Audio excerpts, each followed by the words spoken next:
वृषभ राशि के जातक हो जाएंगे माला माल। सिंह राशि के जातकों हो जाओ सावधान। इस तरह का अलर्ट सोशल मीडिया के प्लेटफॉर्म पर काफी दिनों से चल रहा है और आज शनि महाराज मीन राशि में प्रवेश कर चुके हैं। मीन राशि में इस वक्त ग्रहों का जमावड़ा है। 9 ग्रहों में से 6 ग्रहों की उपस्थिति मीन राशि में है। ज्योतिष का एक नियम है कि जब दो से अधिक ग्रह क्लोज डिग्री में करीब आ जाते हैं तो घटनाएं होती है, इवेंट्स होते हैं। ये बात भी सही है। यह बात भी सही है कि चंद्रमा से अष्टम स्थान में गोचर विपरीत फल देता है। लेकिन सवाल यह है कि चंद्रमा मन का कारक है, मानसिक तनाव देता है, मन में चिंताएं देता है, असमंजस की स्थिति देता है। यह बिल्कुल सही है। और शनि जब एक राशि में प्रवेश करता है तो वहां पर 2.5 साल तक रहता है। तो क्या 2.5 साल तक शनि की पीड़ा सिंह राशि के जातकों को मिलती रहेगी? अगर हम ऐसा कह देते हैं कि सिंह राशि के जातकों के लिए सावधान, ये 2.5 वर्ष आपके लिए कड़े, तो सिंह राशि के लाखों करोड़ों लोग हैं। उनके मन में तो कहीं ना कहीं भविष्य को लेकर के असमंजस, मन में डर भय पैदा हो ही जाता है। और अगर हम किसी राशि के जातकों के लिए कह देते हैं कि आप हो जाएंगे मालामाल, तो उनके मन में अतिरिक्त आशा बन जाती है, अपेक्षा लग जाती है। और जब वो नहीं होता तब वो फिर ज्योतिष को गाली देते हैं। बदनाम कौन होता है? ज्योतिषी बदनाम कम होते हैं, ज्योतिष बदनाम होता है। दोस्तों, एक बात मैं आपको कहता हुआ चलूं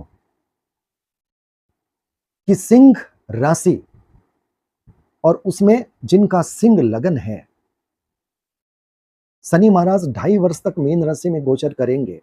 और आज इस वीडियो में मैं बड़े तर्क के साथ कहूंगा कि जिनका सिंह लगन है और जिनकी सिंह राशि है, जिनका लगन भी सिंह है, राशि भी सिंह है, तो सिंह लगन के जातकों के लिए ये जो 2.5 वर्ष के गोचर में आखिरी जो 1 साल सवा साल रहेगा, वो किसी वरदान से कम नहीं होगा।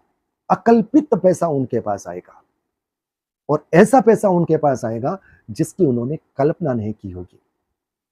अब कहीं आपके मन में यह बात आएगी कि मैं बिल्कुल धारा के विपरीत बोल रहा हूं, मैंने थंबनेल में भी यह बात कह दी है, तो कहीं व्यूअर्स को खींचने के लिए, व्यूज बढ़ाने के लिए। बिल्कुल ऐसा मत सोचिएगा, मेरी ऐसी मनसा नहीं रहती, क्योंकि ज्योतिष बहुत संवेदनशील विषय है। इसमें लोगों की भावनाएं, कामनाएं और उसके बाद उनकी अपेक्षाएं और उनकी चिंताएं जुड़ जाती है। इसलिए किसी भी बात को कहने से पहले अपनी बुद्धि, विवेक, ज्ञान के आधार पर जांच परख कर ही कही जाती है और कही जानी चाहिए। मैं सिंह लगन के जातकों के लिए क्यों कह रहा हूं? मैंने आपको कहा कि मैं तर्क सहित बात करूंगा। जिनका सिंह लगन है और सिंह ही राशि है, यानी लगन में ही चंद्रमा है। शनि का गोचर कहां है अभी? उनके लगन से अष्टम भाव में, चंद्रमा से भी अष्टम भाव में। तो ज्योतिष का ये नियम तो बिल्कुल सही है भी, अष्टम स्थान में गोचर लगन से भी और चंद्रमा से भी, इसका मतलब मन से भी चिंता, और लगन का मतलब शरीर, आप हो, वहां भी चिंता। इतने ग्रह बैठे हैं, क्लोज डिग्री में है, इफेक्ट तो करेंगे। अब इफेक्ट करेंगे, इससे मना नहीं करेंगे हम, लेकिन आप यह समझिए कि संचरण हो रहा है मीन राशि में, और ये सिंह लगन से पंचम भी है, गुरु की राशि धनु राशि, और मीन राशि अष्टम है। शनि महाराज 3 डिग्री 20 अंश तक गुरु के नक्षत्र में गोचर करेंगे। तो जब गुरु के नक्षत्र में गोचर करेंगे तो 5वां भाव भी एक्टिव होगा, 8वां भाव भी एक्टिव होगा।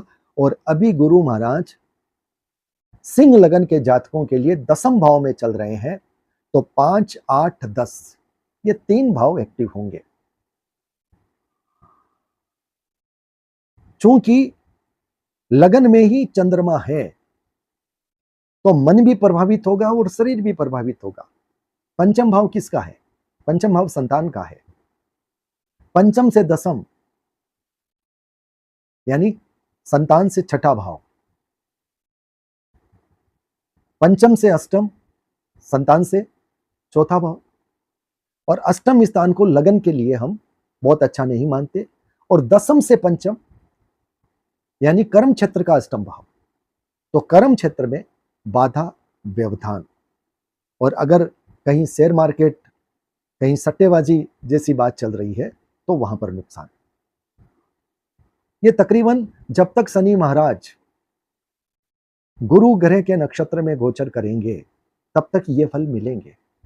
उसके बाद में शनि के नक्षत्र में आ जाएंगे 13 डिग्री 20 अंश तक।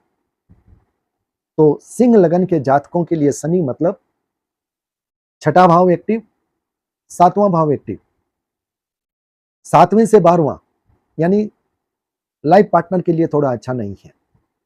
लेकिन अगर यहां बिजनेस पार्टनर है और कहीं कोई कसर चल रही है तो साथ में छठा भाव भी बैठा है तो ये विन करवाएगा। लेकिन फिर भी हम सिंह लगन के जातकों के लिए शनि का ये गोचर भी अच्छा नहीं मानते। तो तकरीबन 1.25 साल 1.5 साल हम भी इस बात को मानते हैं कि सिंह लगन के जातकों के लिए सावधानी है, जिनका लगन भी सिंह है और जिनकी राशि भी सिंह है। पर यह सावधानी सबके लिए नहीं होगी। जिनका लगन वृषभ होगा, राशि सिंह होगी, उनकी तो बल्ले बल्ले है। लेकिन चलिए मैं अभी इसकी डेप्थ में नहीं जाऊंगा। अगर आप लोग इस वीडियो को पसंद करेंगे, आप लोग अगर कमेंट करेंगे तो मैं मेष लगन से लेकर के मीन लगन तक वे जातक जिनकी राशि सिंह है, किस किस लगन के जातकों को कहां कहां इफेक्ट पड़ने की संभावना है, उसकी डिटेल वीडियो दी जा सकती है। लेकिन दी तभी जाएगी जब व्यूअर्स ये देने का मुझे आदेश करेंगे, और वो भी प्यार से। अब मैं आपको वरदान वाली बात बता रहा हूं और बड़े तर्क के साथ बताऊंगा, जो हमारे ज्योतिष मित्र हैं वो इसे नकार नहीं सकेंगे। मीन राशि, 3 नक्षत्र, 3 डिग्री 20 अंश तक गुरु ग्रह, उसके बाद में 13 डिग्री 20 तक शनि।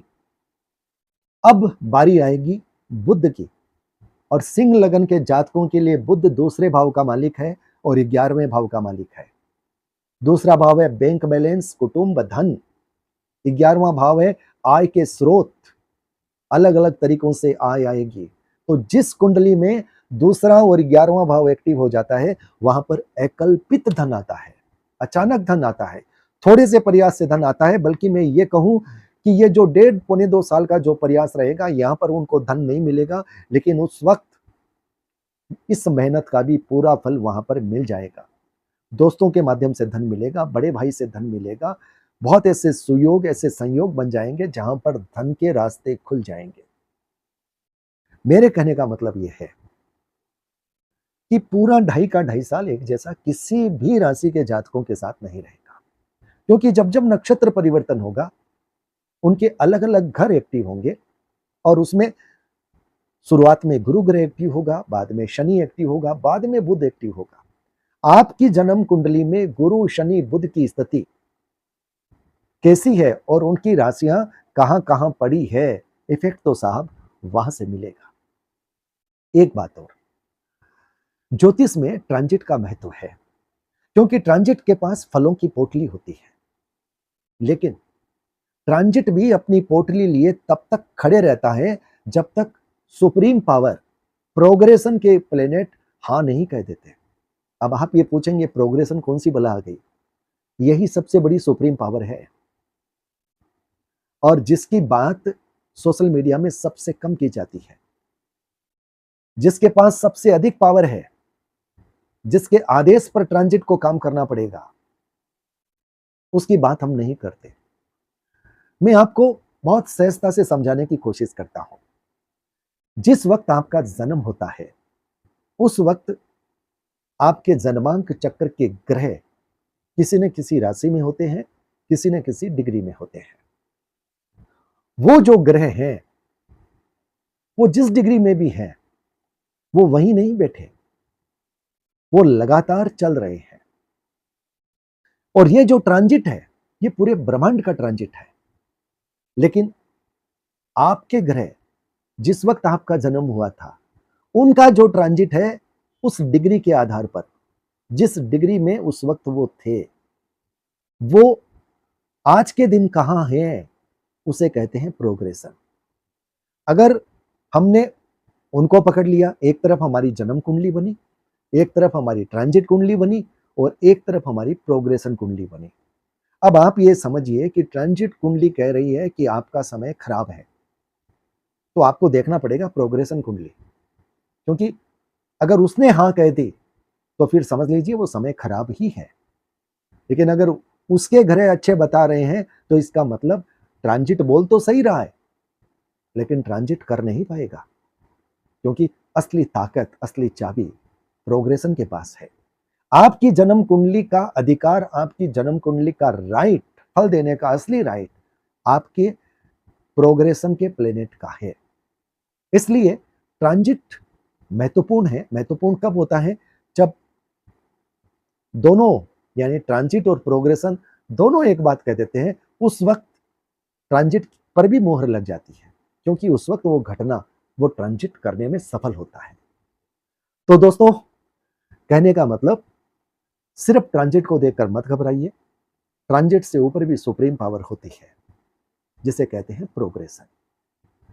प्रोग्रेशन के प्लेनेट को पहले देखिए, अगर वहां पर वो कोई घटना बता रहे हैं, तब ट्रांजिट देखिए। अब एक बात और मजे की, आपका प्रोग्रेशन अगर बता रहा है कि टाइम खराब है, और ट्रांजिट अगर ये नहीं बता रहा, तब प्रोग्रेशन भी वो काम नहीं कर पाएगा। मतलब ट्रांजिट अगर आपके अनुकूल है और प्रोग्रेशन अगर कह रहा है कि समय खराब है, तो फिर वो घटना उस रूप में नहीं घटेगी, क्योंकि ट्रांजिट का भी अपना पावर है। पर फलों की पोटली वो तब तक नहीं दे सकता जब तक प्रोग्रेशन की सहमति न हो। वैसे देखा जाए तो दोनों के पास अपने म्यूचुअल पावर हैं, एक के पावर से काम नहीं होता। दोनों कुंडलियों को मिलाना पड़ेगा, दोनों कुंडलियों के फलादेश को समझना पड़ेगा। वो फलादेश अगर एक जगह आ जाएगा, तो घटना उस रूप में सार्थक रूप से घटित होने की संभावना बन जाएगी। तो दोस्तों, आज की बात बस यही करते हैं समाप्त। हमने अपनी तर्क से बात कही, ज्योतिष के तर्कों के आधार पर बात कही। ज्योतिष के मित्र निश्चित रूप से इसे सुनेंगे, समझेंगे, कमेंट बॉक्स में अपनी बात कहेंगे। और आप जो लोग ज्योतिष को नहीं जानते, अगर इतना जानते हैं कि हमारा लगन ये है, हमारी राशि ये है, और अगर आपके मन में यह भावना है कि लगन के आधार पर सिंह राशि में, माफ कीजिएगा, मीन राशि में जो ग्रहों का गोचर है, सिंह राशि के जातकों के लिए उसका क्या इफेक्ट होगा, मैं लगन के आधार पर अगर बात करूं, ये अगर आप आदेश दें, तो कमेंट बॉक्स में आदेश दीजिएगा। आने वाले दिनों में 2 वीडियो के माध्यम से मेष लगन से लेकर के मीन लगन तक की बात